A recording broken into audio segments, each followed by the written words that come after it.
59e homélie de saint Jean Chrysostome sur l'évangile de Jean. Et ils le chassèrent dehors. Jésus apprit qu'ils l'avaient ainsi chassé, et l'ayant rencontré, il lui dit : Croyez-vous au Fils de Dieu ? Il lui répondit : Qui est-il, Seigneur, afin que je croie en lui ? Verset 35 jusqu'au verset 13 du chapitre 10.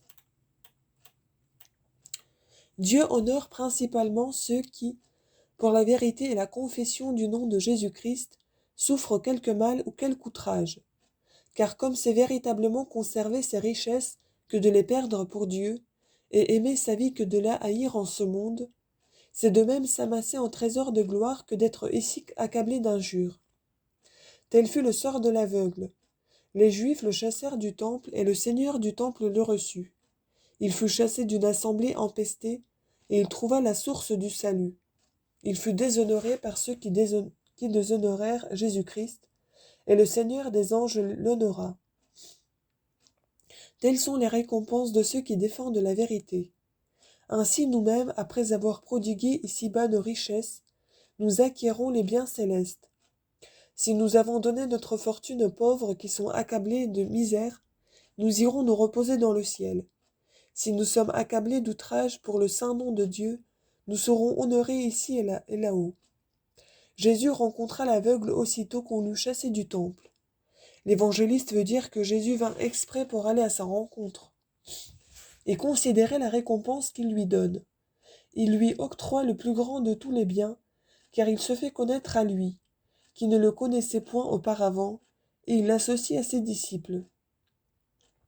Pour vous, mes chers frères, je vous prie de remarquer de quelle manière l'évangéliste fait connaître l'empressement de Jésus-Christ et la diligence dont il use. Jésus ayant dit à l'aveugle : « Croyez-vous au Fils de Dieu ? » L'aveugle répond : « Seigneur, qui est-il ? » Car il ne le connaissait point encore, quoiqu'il eût été guéri, parce qu'il était aveugle avant qu'il reçût le bienfait de sa guérison, et qu'après avoir recouvré la vue, il avait été traîné de côté et d'autre par ces furieux. Jésus donc, comme l'agonothète, c'est un titre dans magistrat qu'on choisissait chez les Grecs pour présider aux jeux sacrés. Il en faisait la dépense, il déclarait aussi vainqueurs ceux qui l'avaient mérité, et leur distribuait les prix proposés dans ces jeux. Comme l'agonothète reçoit cet athlète qui sort du combat victorieux et triomphant. Et que lui dit-il ? Croyez-vous au Fils de Dieu ? Que veut dire cela ? Après avoir si longtemps disputé contre les Juifs, après tant de paroles qu'il a dites pour la défense de la vérité, Jésus lui demande s'il croit. Ce n'est pas qu'il l'ignore, mais c'est parce qu'il veut se faire connaître et montrer combien il estime la foi de cet homme.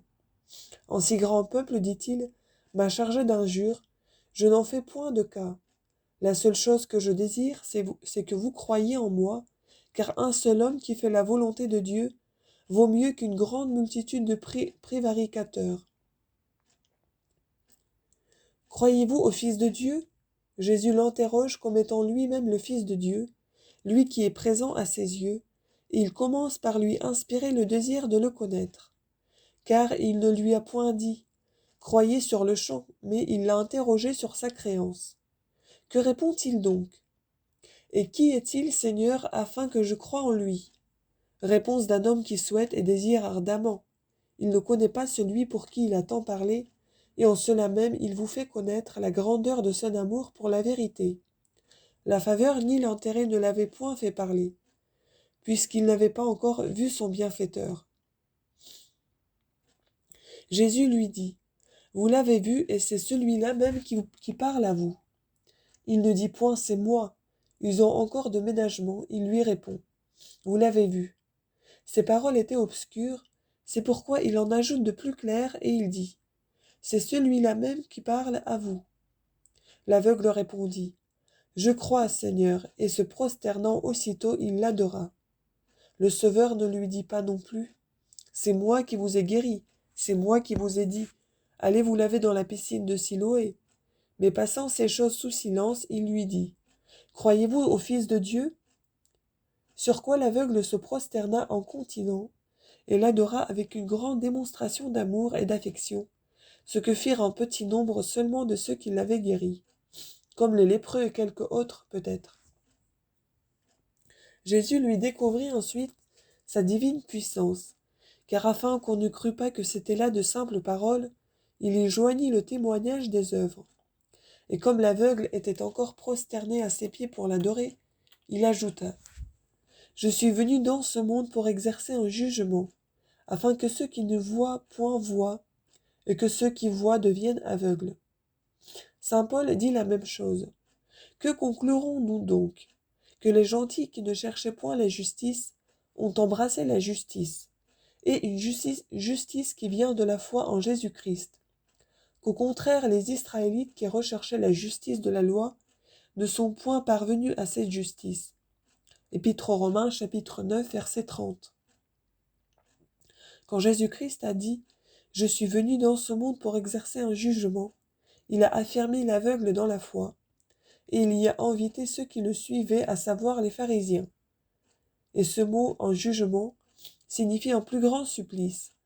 Par là, il montre que ceux qui le condamnaient étaient eux-mêmes condamnés, et que ceux qui l'appelaient un pécheur étaient eux-mêmes réprouvés comme tels. De plus, le Sauveur déclare ici qu'il y a deux sortes de vues à recouvrer, et deux aveuglements, l'un sensible, l'autre spirituel. Alors quelques-uns de ceux qui le suivaient lui dirent : « Sommes-nous donc aveugles ? » Et comme dans une autre occasion ils avaient dit : « Nous n'avons jamais été esclaves de personne, et nous ne sommes pas des enfants bâtards. » Maintenant de même ils n'ont d'yeux et d'oreilles que pour les choses sensibles, et telle est la cécité à laquelle ils rougiraient d'être en proie. Après quoi Jésus-Christ, pour leur faire connaître qu'il vaudrait mieux pour eux d'être aveugles que de voir, leur dit : « Si vous étiez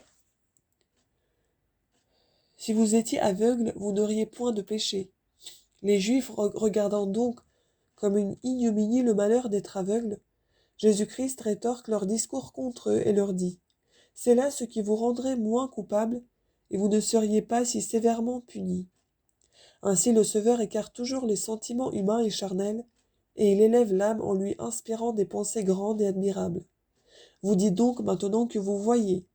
Comme Jésus-Christ leur avait dit ailleurs, vous dites qu'il est votre Dieu. De même, il leur dit ici : mais maintenant vous dites que vous voyez, car dans la vérité vous ne voyez point. Ici Jésus-Christ montre aux Juifs que ce qu'ils regardaient comme un très grand sujet de gloire et de louange serait la cause du rigoureux supplice auquel ils seraient condamnés. Il console de sa cécité l'aveugle de naissance. Ensuite il parle de leur aveuglement, car de peur qu'ils ne disent : si nous ne vous suivons pas, si nous ne vous croyons point, ce n'est pas que nous soyons aveugles, mais c'est parce que nous vous avons en horreur comme un séducteur. Il ne les entretient que de ce sujet.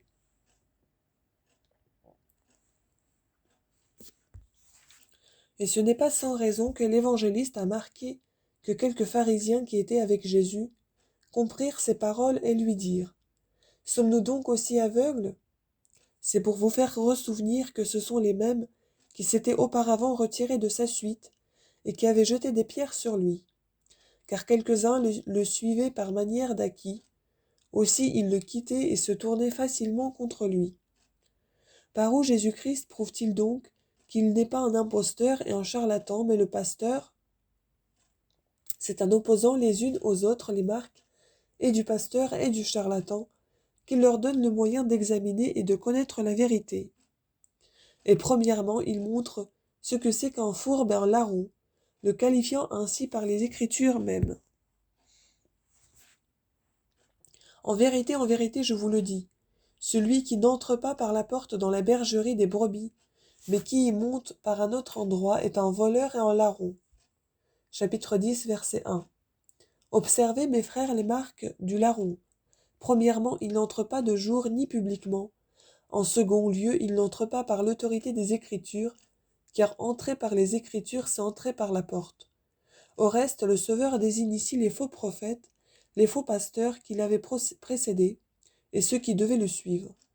L'Antéchrist, les faux Christ, Judas, Théodas, Acte chapitre 5, verset 36, et tous les autres de cette espèce. Et c'est avec justice qu'il appelle les Écritures la porte. Ce sont elles qui nous mènent à Dieu et nous le font connaître. Ce sont elles qui font les brebis. Ce sont elles qui les gardent et qui ferment l'entrée aux loups. En effet, les Écritures, comme une porte sûre, empêchent les hérétiques d'entrer, nous garantissent la possession de tout ce que nous tenons à conserver et nous préservent de toute erreur. Et si nous n'ouvrons pas nous-mêmes cette porte, nos ennemis ne pourront pas facilement nous prendre. Par là, nous discernerons et nous connaîtrons ceux qui sont véritablement pasteurs et ceux qui ne le sont pas. Mais que signifie ce mot dans la bergerie? Il fait allusion aux brebis et à leur garde. Car celui qui n'entre pas par la Sainte Écriture, mais qui monte par un autre endroit, c'est-à-dire celui qui se ferait un chemin différent de celui que les Écritures ont tracé et nous ont ouvert, celui-là, dis-je, est un voleur. Ne le remarquez-vous pas, mes frères, que Jésus-Christ, en invoquant le témoignage des Écritures, montre de cette façon son union avec le Père? C'est pourquoi il disait aux Juifs, « Lisez avec soin les Écritures. » C'est pourquoi il a pris Moïse à témoin et aussi tous les prophètes. Tous ceux, dit-il, qui écoutent les prophètes viendront à moi. Et si vous croyez Moïse, vous me croiriez aussi. Mais ici, il dit ces choses métaphoriquement. Et lorsqu'il a dit qui monte par un autre endroit, il a désigné les scribes qui transgressaient la loi, enseignant les opinions des hommes comme la vraie doctrine et les préceptes du Seigneur. Jésus-Christ leur en fait un reproche en disant « Nul de vous n'accomplit la loi. » Évangile de Jean, chapitre 7, verset 19. Le divin Sauveur a fort bien dit « qui monte et non pas qui entre », ce qui marque l'action d'un voleur qui fait ses efforts pour franchir une cloison et ne cesse pas de s'exposer au péril. Voyez-vous ce portrait du voleur? À présent, observez ce qui désigne le pasteur. Celui qui entre par la porte est le pasteur des brebis. C'est à celui-là que le portier ouvre, les brebis entendent sa voix. Il appelle les brebis par leur nom. Et lorsqu'il a fait sortir ses propres brebis, il va devant elles. Jésus-Christ a fait le portrait et du pasteur et du larron. Voyons de quelle sorte il leur applique les paroles qui suivent. C'est à celui-là, dit-il, que le portier ouvre. Il continue la métaphore pour donner plus de force et d'énergie à ses paroles. Que si vous voulez examiner en particulier chaque terme de la parabole, rien ne nous empêche d'entendre ici Moïse sous son nom de portier, car c'est à lui que Dieu a confié ses oracles. C'est sa voix que les brebis entendent, et c'est lui qui appelle ses propres brebis par leur nom. En effet, comme les scribes et les pharisiens appelaient souvent Jésus un séducteur, et confirmaient le peuple dans cette opinion par leur incrédulité, disant « Y a-t-il quelqu'un des sénateurs qui crut en lui ?» Il leur fait voir et leur dit qu'il n'est pas un séducteur parce qu'ils le croient tel, mais que c'est eux-mêmes qu'il faut appeler séducteurs et méchants, parce qu'ils ne l'écoutent pas et ne croient point en lui, et aussi que pour cette raison, ils sont justement chassés de la bergerie. S'il est du pasteur d'entrer par la vraie porte, et si c'est par là que Jésus est entré, tous ceux qui le suivent pourront être des brebis. Ceux au contraire qui se sont séparés n'ont pas pour cela fait tort au pasteur, mais ils s'en sont faits à eux-mêmes en se séparant de la société des brebis. Que si ensuite il se dit lui-même la porte, ne vous troublez pas. Il se dit lui-même et le pasteur et la brebis, selon les différentes fonctions qu'il s'attribue. Ainsi, quand il nous offre à son Père, il se dit la porte. Quand il prend soin de nous, il se dit le pasteur. Et il se dit le pasteur afin que vous ne croyiez pas que nous offrir à son Père, ce soit là toute son œuvre. Et les brebis entendent sa voix, et il appelle ses propres brebis, et il va devant elles. Cependant, dans l'usage commun, c'est tout le contraire. Les pasteurs suivent les brebis. Mais Jésus-Christ, pour montrer qu'il mènera tous les hommes à la vérité, agit contre la coutume des pasteurs. De même que quand il a fait sortir ses brebis, il ne les a pas éloignées des loups, mais il les a envoyées au milieu d'eux. Le soin pastoral chez le divin pasteur est bien différent de ce qu'il est chez nous. Il est autrement admirable. Au reste, il me semble que c'est l'aveugle qui est ici désigné, puisque Jésus l'a appelé lorsqu'il était au milieu des Juifs, et que celui-ci a entendu sa voix et l'a reconnue. Et elles ne suivent point un étranger, parce qu'elles ne connaissent point la voix des étrangers. En cet endroit, Jésus-Christ parle de ceux qui ont suivi Théodas ou Judas, Livre des Actes, chapitre 5, verset 36, dont il est écrit que tous ceux qui ont cru en eux se sont dissipés ou encore des faux Christ qui devaient séduire bien des gens dans la suite. Et de peur que les pharisiens ne disent qu'il était un de ces faux Christ, il fait voir qu'il est bien différent d'eux. La première différence qu'il apporte consiste en ce que sa doctrine provenait des Écritures, et que c'est par là qu'il conduisait ses brebis. Or, les autres ne faisaient pas de même. La seconde, c'est l'obéissance de ses brebis. Ces brebis n'ont pas seulement cru en lui lorsqu'il vivait, mais aussi après sa mort, au lieu que les autres brebis se sont incontinent séparées de leur pasteur. Nous pouvons en ajouter une encore, qui n'est pas des moins considérables. C'est que ces faux Christ, ces faux prophètes, agissant en tyrans, faisaient tout ce qu'ils pouvaient pour exciter le peuple à la révolte. Mais Jésus-Christ était si éloigné de cette conduite qu'il s'enfuit lorsque le peuple voulut le faire roi, et que quand on vint lui demander s'il était permis de payer le tribut à César, il répondit qu'il fallait le payer, et le paya lui-même. De plus, il est venu pour le salut de ses brebis, afin qu'elles aient la vie et qu'elles l'aient abondamment. Mais les autres leur ont même ôté cette vie présente. Ceux-là ont trahi les brebis qui s'étaient confiées à eux et ont pris la fuite. Mais Jésus-Christ est demeuré si ferme et les a si courageusement défendus qu'il a donné sa vie pour elles. Ceux-là ont souffert malgré eux et à contre-cœur. Mais Jésus-Christ n'a rien souffert que librement et volontairement. Jésus leur dit cette parabole, mais ils ne comprirent point ce qu'il disait. Pourquoi donc leur parlait-il d'une manière obscure? C'était pour les rendre plus attentifs. Mais aussitôt après, il ôte toute obscurité par ses paroles. Je suis la porte. Si quelqu'un entre par moi, il entrera, il sortira et il trouvera des pâturages. C'est-à-dire, il vivra en sûreté et en liberté. Jésus-Christ appelle ici pâturage la nourriture des brebis, et la puissance et l'autorité qu'il leur donne, c'est-à-dire la brebis demeure dans le bercail, et personne ne pourra l'en faire sortir. Et c'est là aussi ce qui est arrivé aux apôtres, qui entraient et sortaient librement comme maîtres de tout le monde. Et personne n'a pu les chasser. Tous ceux qui sont venus avant moi sont des voleurs et des larrons, mais les brebis ne les ont point écoutés.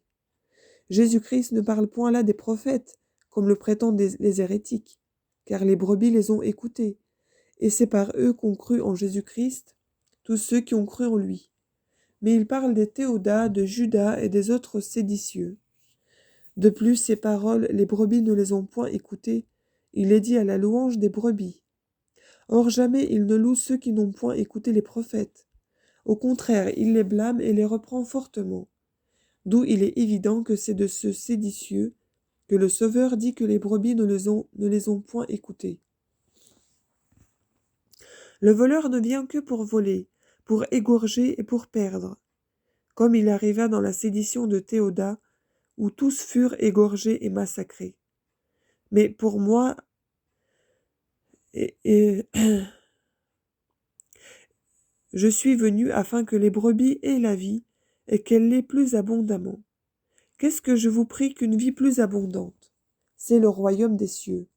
Mais il ne le dit pas encore, il se sert du nom de vie, comme désignant une chose qu'il aurait connue. Je suis le bon pasteur. Ici enfin Jésus-Christ parle de sa passion. Il fait voir qu'il souffrira pour le salut du monde et qu'il n'ira point à la mort malgré lui. Après cela, le divin Sauveur apporte encore un moyen de reconnaître le pasteur et le mercenaire.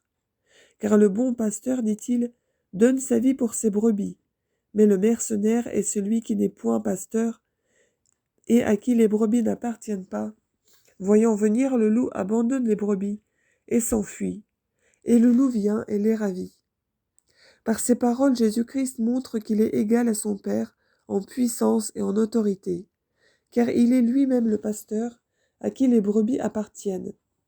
Ne remarquez-vous pas, mon cher auditeur, que dans les paraboles, Jésus-Christ parle d'une manière plus élevée, parce que le discours y est plus enveloppé et plus obscur, et n'y donne pas manifestement prise aux critiques des auditeurs. Le mercenaire voit venir le loup et il abandonne les brebis, et le loup vient et les ravit. C'est là ce qu'ont fait les faux Christ. Mais le vrai Christ a fait tout le contraire. Lorsqu'on l'a pris, il a dit, « Laissez aller ceci, afin que cette parole fût accomplie. » Nul d'eux ne s'est perdu. Évangile de Jean, chapitre 17, verset 12. On peut aussi en cet endroit entendre le loup spirituel, à qui Jésus n'a point permis de ravir les brebis. Celui-là n'est pas seulement en loup, mais encore en lion.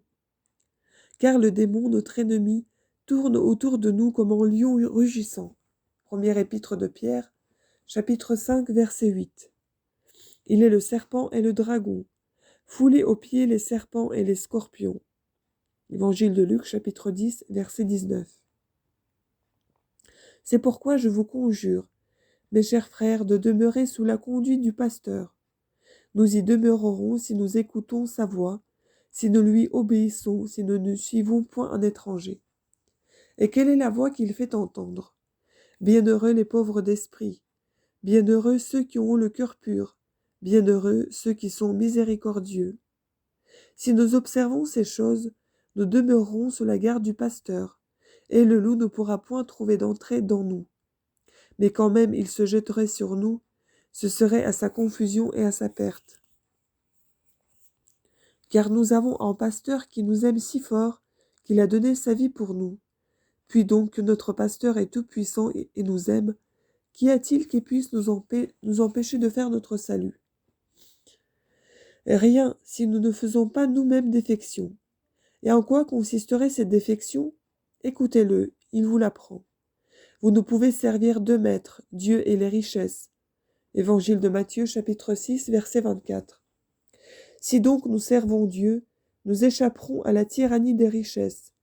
Rien de plus tyrannique en effet que l'amour des richesses. Il ne nous laisse aucun plaisir, mais il nous plonge dans les inquiétudes, dans l'envie. Il nous fait tomber dans les pièges, il suscite les haines, les calomnies, et mille choses qui sont autant d'obstacles pour la vertu.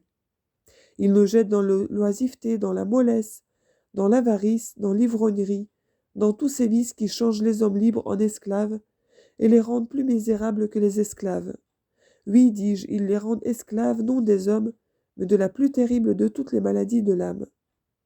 Celui qui est atteint de cette maladie n'hésite plus à faire mille choses qui déplaisent à Dieu et aux hommes, et il ne craint rien tant que quelqu'un ne le délivre de son esclavage.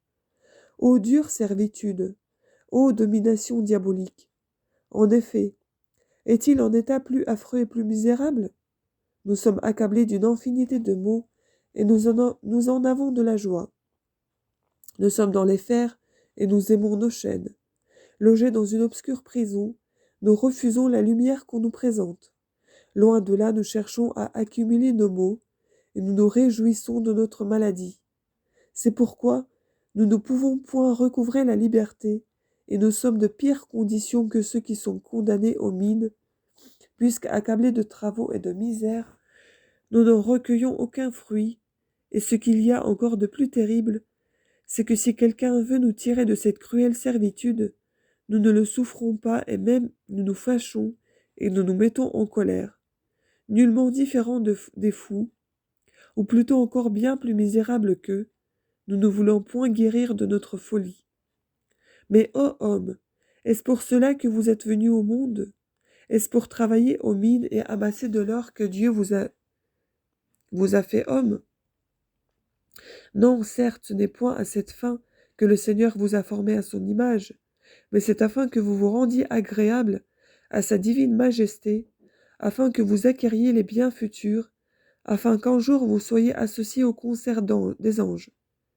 Pourquoi vous dégradez-vous d'une si haute dignité, et vous laissez-vous tomber dans un avilissement si honteux et si infâme? Celui qui est né du même enfantement que vous, je parle de l'enfantement spirituel, se consume de faim et vous vous regorgez de toutes sortes de biens. Votre frère marche tout nu dans les rues, et vous vous entassez habit sur habit, comme une pâture préparée pour les vers. Ne serait-il pas beaucoup mieux d'en couvrir le corps des pauvres? De cette sorte, ces habits ne seraient point perdus. Vous seriez délivrés de bien des soins, et les pauvres vous procureraient la vie éternelle. Si vous ne voulez pas que vos habits soient dévorés des vers, donnez-les aux pauvres, Ils sauront fort bien les secouer et les garantir des vers.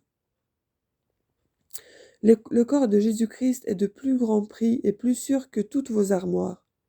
Non seulement il conserve les habits, mais encore il les rend plus magnifiques. Pour peu que votre coffre soit emporté avec tous les vêtements que vous y gardiez, c'est pour vous une perte très considérable. Mais le dépôt dont je parle, la mort même ne peut l'endommager ni le ravir. Vous n'avez ici nullement besoin ni de porte, ni de serrure, ni de valet qui veille, ni d'aucune autre précaution. Ce qui est caché dans le ciel est pleinement à couvert de toutes sortes de dangers. Nulle injustice ne peut approcher de ce lieu. Nous ne cessons point de vous dire ces choses, vous les écoutez et vous n'en profitez pas. En voici la raison. Nous avons l'âme basse, rampante et attachée uniquement aux choses terrestres. Mais à Dieu ne plaise que je vous condamne tous également, comme si vous étiez tous malades sans espoir de guérison. Quand même ceux qui s'enivrent de leur richesse se boucheraient les oreilles pour ne me point entendre, ceux du moins qui passent leur vie dans la pauvreté pourront m'écouter. Et en quoi dira-t-on ce que vous prêchez intéresse-t-il les pauvres, qui n'ont ni or, ni argent, ni coffre plein d'habits? Mais ils ont du pain et de l'eau froide. Ils ont 2 oboles, des pieds pour aller visiter les malades. Ils ont une langue et la parole pour consoler celui qui est dans l'affliction. Ils ont une maison et un toit pour recevoir l'étranger.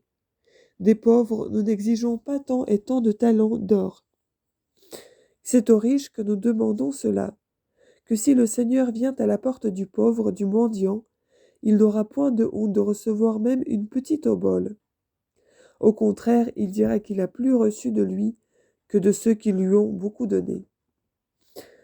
Combien de gens aujourd'hui voudraient avoir été au monde dans le temps que Jésus-Christ, revêtu de notre chair, allait de côté et d'autre sur la terre, pour avoir part à ses entretiens et manger à sa table. Maintenant, oui, maintenant ce désir, il ne tient qu'à nous de le satisfaire. Nous pouvons l'inviter à notre table, nous pouvons manger avec lui, et avec plus d'avantages et de profit, car plusieurs de ceux qui ont mangé avec lui se sont perdus, comme Judas et ceux de sa sorte. Mais quiconque maintenant l'invitera à entrer dans sa maison, pour le loger et le faire manger à sa table, sera comblé de bénédictions. Venez, dit-il, venez, vous qui avez été bénis par mon Père, possédez le royaume qui vous a été préparé dès le commencement du monde. Car j'ai eu faim et vous m'avez donné à manger, j'ai eu soif et vous m'avez donné à boire, j'ai eu besoin de logement et vous m'avez logé, j'ai été malade et vous m'avez visité, j'étais en prison et vous m'êtes venus voir. Afin donc qu'un jour nous nous entendions dire ces paroles, revêtons celui qui est nu, logeons l'étranger, nourrissons celui qui a faim, donnons à boire à celui qui a soif, visitons celui qui est malade, celui qui est en prison. Voilà, mes frères, le plus sûr moyen de paraître avec confiance devant Jésus-Christ, d'obtenir la rémission de ses péchés, d'acquérir ces biens qui surpassent toutes nos paroles et toute notre intelligence. Veuille le ciel nous les départir à tous, par la grâce et la miséricorde de notre Seigneur Jésus-Christ, à qui la gloire et l'empire appartiennent, dans tous les siècles des siècles, ainsi soit-il.